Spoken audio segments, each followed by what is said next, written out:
Bolehkah mengaji di kuburan? Ini sudah pernah kita bahas dahulu, ya kan?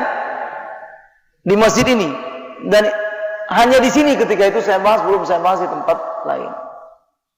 Hukumnya secara umum boleh, boleh. Tidak ada khilaf. Ya khilaf semuanya ada, tapi pendapat yang kuat mengatakan boleh. Saya bacakan nih Pak Insinyur. Ini sudah pernah saya bahas, tapi bukan kitab ini dulu saya baca. Jadi ini satu saja ya, satu saja dalil. Dalil begitu banyak. Dalil begitu banyak sekali. Saya baca satu saja. Bila pembahasan yang kontroversial di masyarakat ini ingin bapak-bapak, ibu-ibu semua mendengarkan, insya Allah saya bahas segala permasalahan yang dipandang pro kontra. Insya Allah saya bahas. Tapi saya bahas ini bukan karena ini berdasarkan hadis, ya kan? Yang lewat makanya saya singgung tentang zikir, karena memang dalam zikir ini dalam hadis ini ada dengan zikir, makanya saya bahas. Tapi kalau ingin tuntasnya, oke, kita akan bahas. Nah, seperti mengaji di kuburan, boleh tidak? Seperti tadi kita sampaikan, kesimpulannya boleh. Karena memang tidak ada tempat. Sekarang berdasarkan dalil, coba tolong kita lihat, ya kan? Atau umpamanya sekarang, apakah pertanyaan saya, apakah ada pembatasan tempat untuk membaca Al-Quran? Ada atau tidak? Di mana? Ya itu enggak aneh, itu tidak dipahami pakai ini. Itu tidak dipahami pakai ayat. Itu tidak dipahami pakai ayat. Semua tempat kita boleh baca Quran, kecuali itu bukan Quran saja. Cincin saja yang ada asma Allah tidak boleh masuk. Itu sudah dipahami.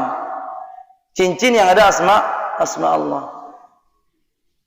Jadi umpamanya seperti yang ada kan perintahnya, warattilil Qur'ana tartila, bacalah Al-Qur'an. Itu perintah dalam ayat, ya kan? Di mana baca? Itu pertanyaannya. Mohon dijawab. Di mana baca? Di mana saja, enggak ada batasan. Di kuburan, dalam kuburan, kalau siap masuklah ke dalam.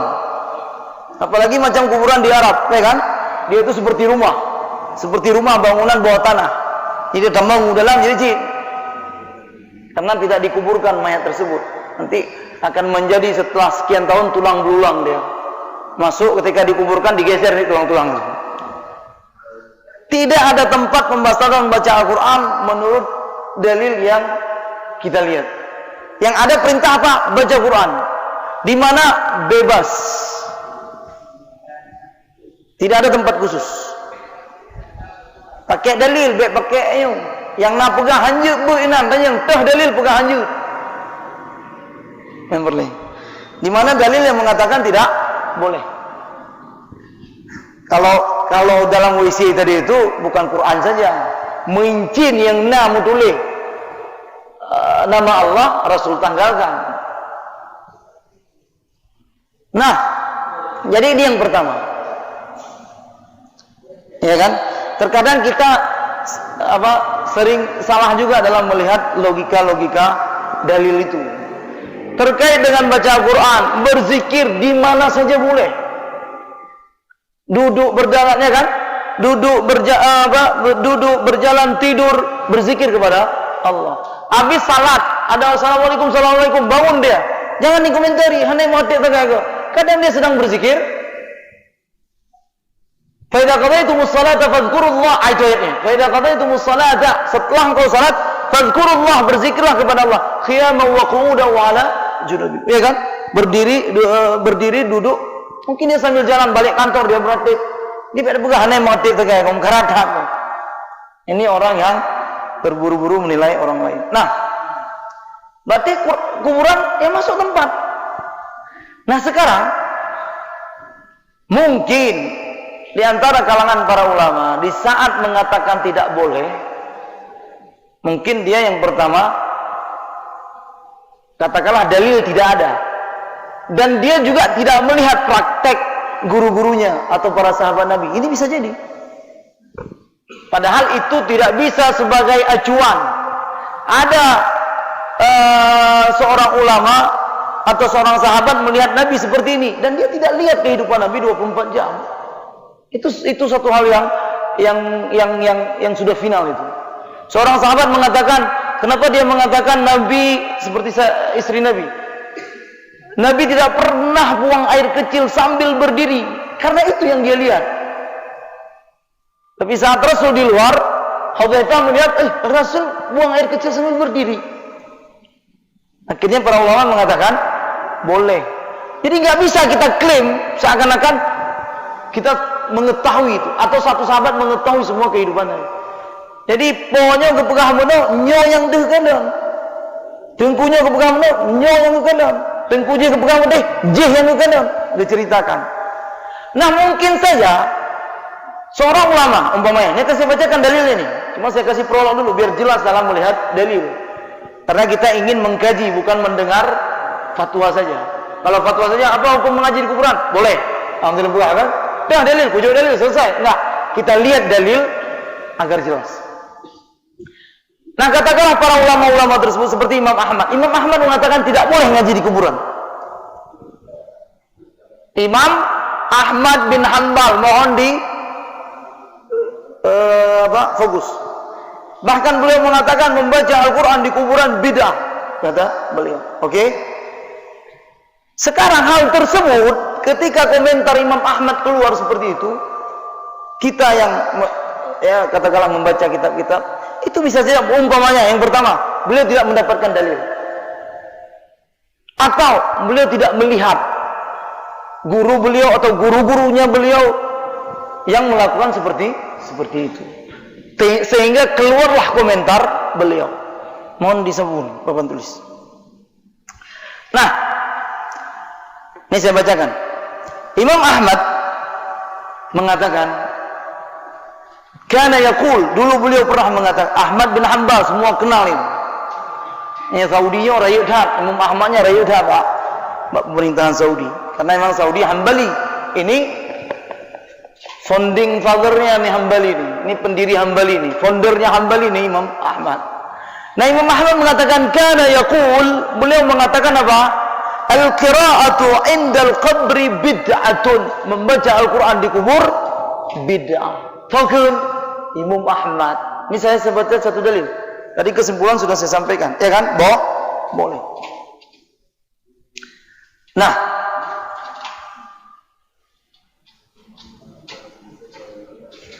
dan ada beberapa kejadian yang beliau larang.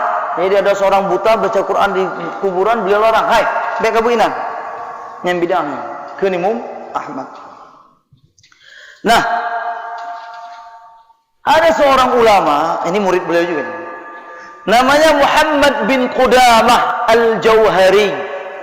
Muhammad bin Qudamah al-Jauhari. Jadi Muhammad bin Qudamah al-Jauhari ini mengatakan, coba lihat diskusi yang sangat-sangat santun. Diskusi yang sangat-sangat santun. Muhammad bin Qudamah al-Jauhari mengatakan, ya Aba Abdullah, wahai Bapak Abdullah. Ini panggilan terhormat bagi orang Arab. Hana kekenan yang langsung sebut, wahai Imam Ahmad, ada bukan? Ulam Ahmad, ya kan? Dengku, wahai Abu Abdullah. Kata Muhammad bin Qudamah al-Jauhari, ma taqulu fi Mubashirin al-Halabi? Imam Ahmad, bagaimana pendapatmu tentang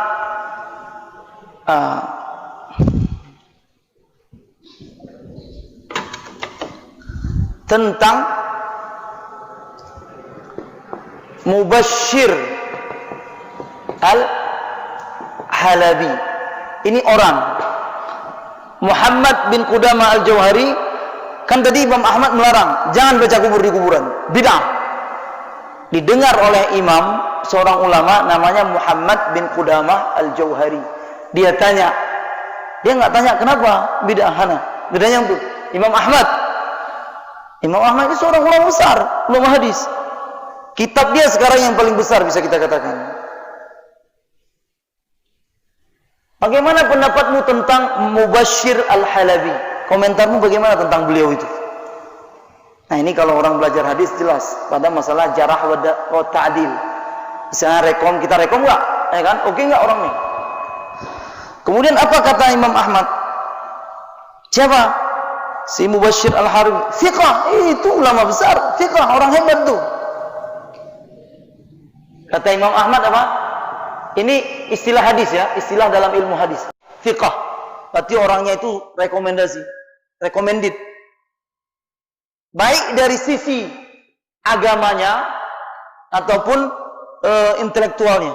Nah, ini kalau kita bahas dari tinjauan ilmu hadis. Thiqah itu orang yang sisi agamanya oke, sisi intelektualnya oke. Yang kita perlukan itu. Oh, lagian Ahmad, lagian. Kaget. Menyelagian Mubashir Al-Halabi ini orang oke menurut Anda. Nah, aku dapat hadis dari beliau. Akhbarani Mubashir an Abdurrahman bin Ala bin Lajlaj an abihi. Aku dapat hadis, kata Muhammad, ya kan? Ini fiqh, ini komentar siapa? Ahmad.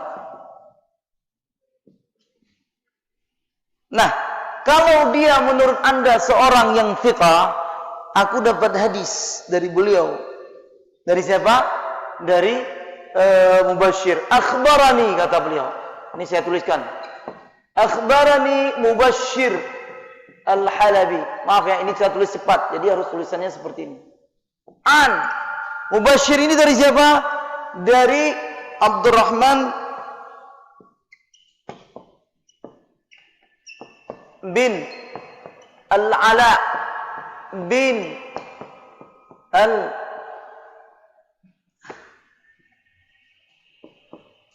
Al-Laj an abihi. Aku dapat hadis dari Mubashir. Kata siapa? Kata Muhammad bin Qudamah Al-Jauhari. Pertama dia tanya dulu ini gimana. Kalau ini dari awal udah nggak bisa pakai, kenapa perlu hadis? Ya kan? Aku dapat hadis dari Mubashir. Mubashir ini dari Abdurrahman. Abdurrahman ini dari ayahnya. Ini lat ini sahabat Nabi. Anda kan? Dari ayahnya. Ayahnya siapa? Ala. 3. Nah, ayahnya ini mengatakan annahu awsa, dia mewasiatkan. Ayahnya ini mewasiatkan idza dufina an yaqra indahu bi Fatihatil Baqarah wa khatimatiha. Kalau aku meninggal wahai Abdurrahman, ini anak sahabat nih, anak sahabat. Kalau aku meninggal nanti, aku wasiatkan kepada kamu, tolong kamu baca di kuburanku indahu idza dufina, di saat kamu kuburkan aku, tolong bacakan. Ini sudah jelas pasti prosesnya di kuburan. Apa? Bi Fatihatil Baqarah wa khatimatiha. Awal Baqarah dan akhir Baqarah. Mulai dari mamanya Alif Lam Mim sampai akhir Baqarah. Lillahi ma fis samawati. Itu akhir Baqarah yang masyhur. Qala wa sami'tu Ibnu Umar yusi bidzalika. Kenapa? Ala, ini kan Ala anaknya Lajlaj. Kenapa Ala ayahnya Abdurrahman ini mewasiatkan kepada anaknya Abdurrahman? Karena aku, kata Ala, mendengar Ibnu Umar. Ibnu Umar siapa? Sahabat Nabi. Kan sering kita ceritakan orang yang paling ekstrim lah kalau bisa kita bahasakan dalam mengikuti sunnah. Karena aku mendengar Ibnu Umar yusi bidzalika, mewasiatkan hal yang sama. Kalau beliau meninggal nanti bacakan Al-Quran di kuburannya. Saya tutup ya, tapi jangan dipotong dulu. Faqala lahu Ahmad farji' wa kulli rajul yaqra. Ketika Imam Ahmad mendengar komentar Muhammad bin Qudamah, jadi kayak gitu. Iya. Oh kalau gitu, irji', tolong kamu pergi ke laki-laki yang saya larang tadi. Qul lahu liyaqra. Tolong baca. Tolong baca. Ini satu hadis, Pak Insinyur. Makanya tadi kita mengatakan, mengomentari, kalau terkait membaca Al-Quran di kuburan ini, dalam tinjauan hukum, boleh. Pakai logika dari awal tadi kan sudah jelas. Ya kan? Di semua tempat boleh membaca kuburan. Boleh membaca Al-Quran. Nah ini agar jelas. Nah ini Imam Ahmad yang awal mengatakan apa? Apa kata Imam Ahmad? Inna qira'atal indal qabri bid'atun. Membaca Al-Quran di kuburan bid'ah. Kata siapa? Imam Ahmad. Kemudian Muhammad bin Qudamah Al-Jauhari mengomentari. Enggak ditanya, apakah bid'ah? Latah dalil bid'ah. Enggak ditanya. Dia tanya nih, bagaimana pendapatmu tentang Mubashir Al-Halabi? Mubashir, oke itu, siapa? Ulama hebat, beres. Spiritualnya oke, intelektualnya beres. Oh kalau gitu ada hadis dari dia. Dan dia riwayatkan dari Abdurrahman. Abdurrahman ini dari ayahnya Ala. Ala ini mengatakan kalau aku meninggal saat engkau kuburkan aku, bacakan awal Baqarah dan akhir Baqarah. Kenapa Ala melakukan seperti itu? Karena dia pernah mendengar Ibnu Umar juga berwasiat yang sama.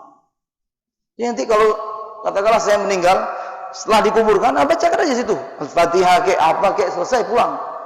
Nah, itu tidak menyalahi aturan. Ini satu hadis dan begitu banyak hadis-hadis keterangan-keterangan lainnya. Cuma terkait dengan seremonial yang dibuat, itu tidak kita komentari. Kita melihat pertama ini dari tinjauan hukumnya dulu. Boleh atau tidak? Karena kita bermain hukum. Bagus tidak bagus, hanya nomor 2. Ya kan? Cantik tidak, itu nomor 2. Sekarang tinjauan hukum. Hadis jelas. Ahmad yang sebelumnya mengatakan tidak boleh, akhirnya dia rujuk. Dia merevisi pendapat dia untuk mengatakan bahwa ini kalau bapak-bapak umpamanya fokus juga harus jeli, karena yang di komentar ini pendapat Imam Ahmad. Kalau imam lain mungkin sedikit longgar, ya kan? Fleksibel. Ini Imam Ahmad kering di umat sunnah. Tapi ini pendapat beliau terkait bacaan Al-Quran. Nah, itu 3 pertanyaan dari insinyur. Jazakumullah khairan, terima kasih banyak. Nanti insyaallah pada pertemuan ke depan. Jadi intinya zikir ini manfaatnya tenang kita, diliputi rahmat, dinaungi malaikat, dan akan disebut-sebut oleh Allah di majelis Allah. Mari kita memperbanyak zikir kapanpun, dimanapun, dengan jumlah bilangan seberapapun. Bila tidak sempat maka minimal pagi dan sore. Bila tidak sempat, wasabbihuhu bukratan wa asila, dan bertasbihlah kepada Allah di pagi dan sore. Ini kalau tidak sempat. Dan terkait permasalahan-permasalahan lain seputar zikir, ini boleh juga kita bahas agar menjadi jelas. Jazakumullah khairan. Assalamualaikum warahmatullahi wabarakatuh.